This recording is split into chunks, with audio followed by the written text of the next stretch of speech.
नमस्कार, स्वागत है झारखंड की फटाफट ताजा बड़ी खबरों में। पहली बड़ी खबर, झारखंड में मैया सम्मान योजना के लाभुकों के लिए बड़ी खबर। सिंगल बैंक खाते नहीं तो मैया सम्मान योजना से हो जाएंगे बाहर। झारखंड सरकार ने मैया सम्मान योजना के क्रियान्वयन में आंशिक संशोधन करते हुए मार्च 2025 के बाद सिंगल बैंक खाते और आधार लिंक को अनिवार्य करने का निर्णय लिया है। खबर है कि मंगलवार को हुई कैबिनेट बैठक में इस प्रस्ताव को मंजूरी दी गई है। झारखंड विधानसभा में कारखाना संशोधन और झारखंड माल एवं सेवा कर विधेयक पेश। अब रात में भी महिलाएं फैक्ट्री में कर सकेंगी काम। झारखंड विधानसभा में चल रहे बजट सत्र के 18वें दिन झारखंड विधानसभा में दो विधेयक कारखाना झारखंड संशोधन विधेयक 2025 और झारखंड माल एवं सेवा कर संशोधन विधेयक 2025 पेश किया गया। कारखाना संशोधन विधेयक जिहां के तहत झारखंड में किसी कारखाना प्रतिष्ठान में कार्यरत महिला श्रमिकों को उनकी सहमति से शाम 7 बजे से सुबह 6 बजे तक काम पर रखा जा सकेगा। मंगलवार को हुई झारखंड कैबिनेट की बैठक में लिए गए कई महत्वपूर्ण फैसले। झारखंड के मुख्यमंत्री हेमंत सोरेन की अध्यक्षता में हुई मीटिंग में सबसे पहले झारखंड में सूक्ष्म लघु और मध्यम उद्योगों उद्यमों को प्रोत्साहित करने के लिए विशेष छूट देने वाला एक नया विधेयक लाने की मंजूरी दी गई है। इससे झारखंड के छोटे कारोबारियों को आर्थिक सहायता और प्रोत्साहन मिलेगा।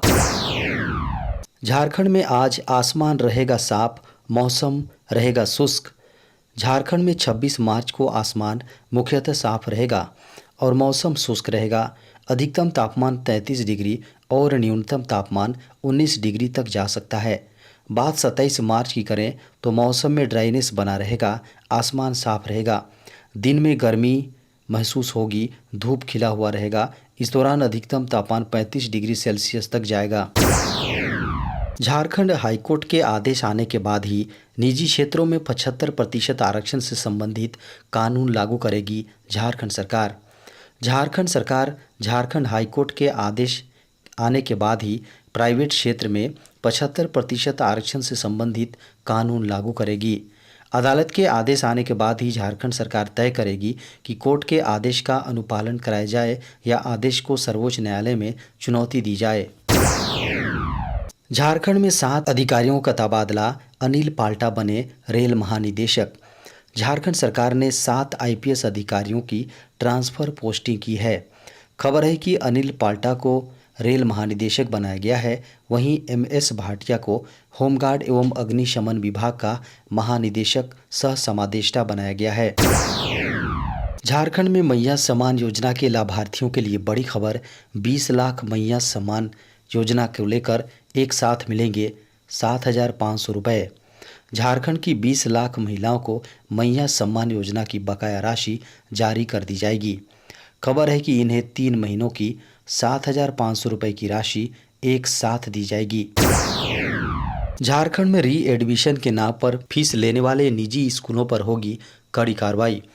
झारखंड के शिक्षा मंत्री रामदास सोरेन ने कहा है कि निजी स्कूलों की फीस तय करने की स्वतंत्रता होती है, लेकिन यदि किसी स्कूल में गड़बड़ी पाई जाती है तो जिला स्तर पर बनाई गई समिति उस पर कार्रवाई कर सकती है। मंत्री ने कहा कि इस समिति के पास 50 से 2.5 लाख तक का जुर्माना लगाने का अधिकार है और यदि स्कूल जुर्माना नहीं देता तो सरकार कानूनी कार्रवाई करेगी। झारखंड में 31 मार्च 2026 तक अबुआ आवास योजना का लक्ष्य। झारखंड राज्य में गरीब रेखा से नीचे रहने वाले ग्रामीण और शहरी लोगों के लिए अबुआ आवास योजना 2024 की शुरुआत की गई है। झारखंड सरकार का लक्ष्य है कि 31 मार्च 2026 तक 8 लाख गरीब परिवारों को इस योजना के तहत 2 लाख रुपए की सहायता मिले। झारखंड विधानसभा में उठा निजी क्षेत्र में आरक्षण का मामला। जेएलकेएम विधायक जयराम महतो ने स्थानीय को 75% आरक्षण देने का मुद्दा उठाया और सरकार के आंकड़ों यानी डेटा पर सवाल उठाया। प्रश्नकाल में जयराम महतो ने मुद्दा उठाते हुए कहा कि राज्य सरकार में झारखंड राज्य स्थानीय उम्मीदवार नियोजन अधिनियम 2021 को पास किया था। निजी कंपनियों में 75% नियोजन देने की बात कही थी, लेकिन स्थापित कंपनियों द्वारा इसका पालन नहीं किया जा रहा है। जी हां, झारखंड की हेमंत सोरेन सरकार जनता की हेल्थ को लेकर लिया बड़ा फैसला, अब पूरे झारखंड में बनेगा हेल्थ रिपोर्ट कार्ड। झारखंड के सीएम हेमंत सोरेन ने यूनिसेफ के राउंड टेबल कार्यक्रम को संबोधित करते हुए कहा है कि आज तरह तरह की बीमारियां तेजी से फैल रही हैं।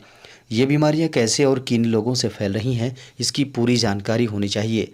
इसके लिए राज्य स्तर पर हेल्थ रिपोर्ट कार्ड बनाने पर विशेष जोर दिया जा रहा है, ताकि इन बीमारियों का सही तरीके से उपचार हो सके। मुख्यमंत्री हेमंत सोरेन ने कहा कि झारखंड में स्वास्थ्य सुविधाओं को आधुनिक और बेहतर बनाने के लिए हमारी सरकार लगातार काम कर रही है, ताकि लोगों को होने वाली बीमारियों की जल्द से जल्द पहचान कर उसकी समुचित इलाज की व्यवस्था सुनिश्चित की जा सके। केंद्र सरकार ने की बड़ी तैयारी, स्वदेशी मोबाइल चिप पर काम शुरू। भारत का स्मार्टफोन बाजार तेजी से फैल रहा है और जल्द ही यह चीन को पीछे छोड़ सकता है।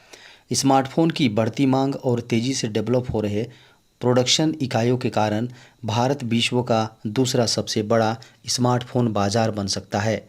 इसका समर्थन करने के लिए सरकार ने बड़ी तैयारियां की हैं।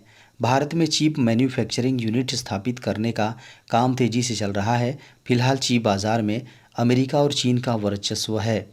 इलेक्ट्रॉनिक्स मंत्रालय और दूरसंचार विभाग ने मिलकर एक योजना तैयार की है जो भारत की स्मार्टफोन बाजार को बढ़ावा देगी।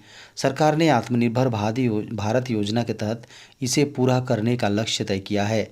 यदि भारत मोबाइल चिप्स का उत्पादन शुरू करता है तो स्मार्टफोन बाजार को और तेजी मिल सकती है। इंस्टाग्राम पर एआई करेगा पोस्ट पर कमेंट, नीला गोला दबाती ही दिखेगा ऑप्शंस। मेटा ने इंस्टाग्राम पर एक नए फीचर की टेस्टिंग शुरू कर दी है, जिसमें एआई जनरेटेड कमेंट्स को पोस्ट करने के लिए यूजर्स को सुझाव दिए जाएंगे।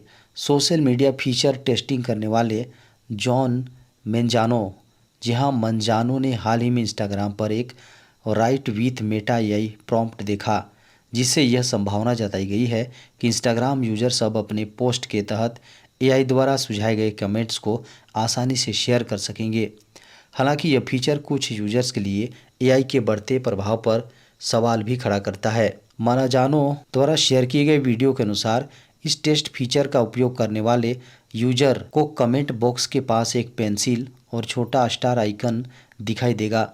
इस पर टैप करने से मेटा एआई एक्टिव हो जाएगा, जो पोस्ट की इमेज को एनालाइज करके 3 कमेंट्स के सुझाव देगा। आईएसएस की उल्टी गिनती शुरू, अंतरिक्ष से हटाया जाएगा यह ऐतिहासिक स्टेशन। अंतरिक्ष से जुड़ी एक बड़ी खबर सामने आई है। नासा जल्द ही अंतर्राष्ट्रीय स्पेस स्टेशन यानी आईएसएस को बंद करने की योजना बना रहा है। यह वही स्पेस स्टेशन है जहां अंतरिक्ष यात्री महीनों तक रहकर शोध कार्य करते हैं और हाल ही में भारतीय मूल की अमेरिकी अंतरिक्ष यात्री सुनीता विलियम्स भी यहां से धरती पर लौटी हैं। आईएसएस को वैज्ञानिकों ने धरती के बाहर एक सुरक्षित और उन्नत रिसर्च सेंटर के रूप में तैयार किया था। इसमें लगे अत्याधुनिक उपकरणों की मदद से अंतरिक्ष यात्री रियल टाइम में रिसर्च कर पाते हैं और धरती पर डेटा भेजते हैं। लेकिन अब वैज्ञानिकों का मानना है कि आईएसएस अपनी उम्र पूरी कर चुका है और नई खोजों के लिए अधिक आधुनिक स्पेस स्टेशन की ज़रूरत होगी। अंतर्राष्ट्रीय स्पेस स्टेशन का आकार बहुत विशाल है और यह धरती की कक्षा में बहुत तेज़ी से परिक्रमा कर रहा है। इसे बिना प्लानिंग के अंतरिक्ष में छोड़ देना खतरनाक साबित हो सकता है, क्योंकि इसका मलबा अन्य सैटेलाइट से टकरा सकता है। इसलिए नासा ने इसे सुरक्षित तरीके से हटाने के लिए यूएस डिऑर्बिट व्हीकल यानी यूएसडीवी नामक स्पेसक्राफ्ट विकसित करने का प्रस्ताव दिया है। आईआरसीटीसी का नया नियम, तत्काल टिकट अब आसानी से मिलेगा, जाने नई बुकिंग प्रक्रिया। भारतीय रेलवे ने हाल ही में आईआरसीटीसी तत्काल टिकट बुकिंग के लिए कई महत्वपूर्ण बदलाव किए हैं। इन बदलावों का मुख्य उद्देश्य यात्रियों को तत्काल टिकट बुक करने में आसानी प्रदान करना है, जिससे वे अपनी यात्रा की योजना बेहतर ढंग से बना सके। तत्काल टिकट्स की बुकिंग अब पहले से अधिक सुविधाजनक और सुरक्षित हो गई है, जो यात्रियों के लिए एक बड़ी राहत है। इस नए नियमों के तहत आईआरसीटीसी ने एआई पावर्ड सिस्टम को अपनाया है, जिससे तत्काल टिकट बुकिंग प्रक्रिया तेज, सुरक्षित और पारदर्शी हो गई है। यह प्रणाली फर्जी बुकिंग को रोकने और वेबसाइट क्रैश की समस्या को कम करने में मदद करती है। इसके अलावा आईआरसीटीसी ने ऑनलाइन बुकिंग को प्राथमिकता दी है, जिससे यात्रियों को अधिक सुविधा मिलेगी।